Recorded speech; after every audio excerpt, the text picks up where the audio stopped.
Hi, everyone. I'm Randi Weingarten again, president of the AFT.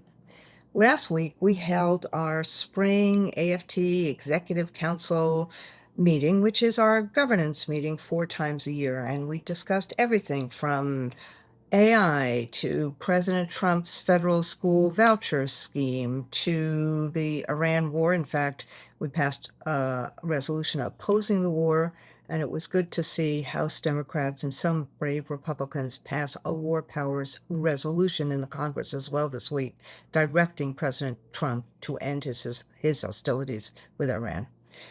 Look, we all know President Trump promised people to deal with affordability, and what is happening is we are going in the opposite direction.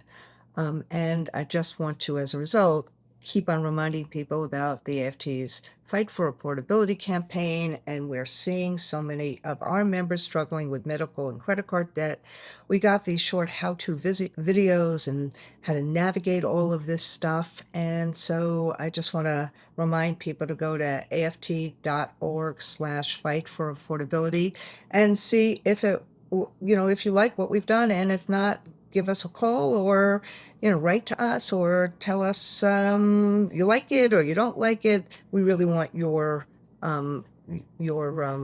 sense of how we're doing in this direction in terms of affordability.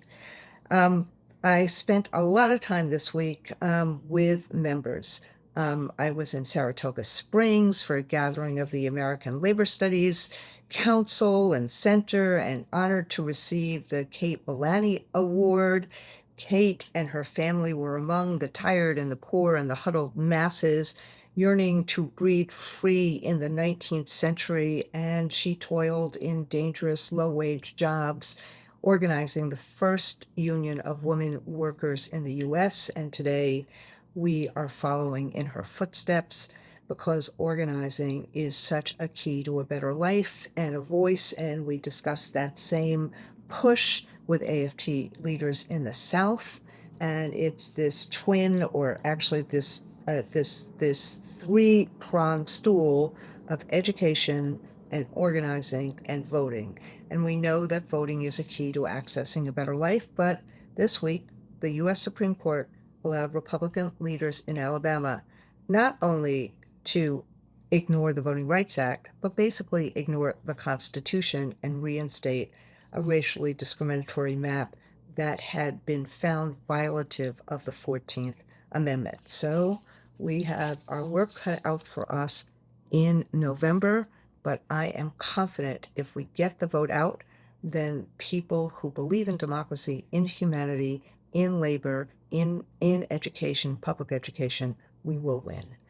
But we also got a bunch of things to celebrate this week as well. Employees at a Los Angeles charter school network called Citizens of the World reached a tentative agreement on their first contract with improved pay and benefits and greater educator voice.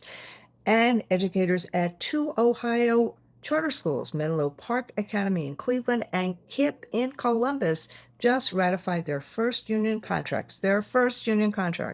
And our members at the Community College of Baltimore County won their first ever union contract, and UUP negotiated a historic 5-year tentative agreement with the state of New York, including language about helping contingent workers and professors and language about AI.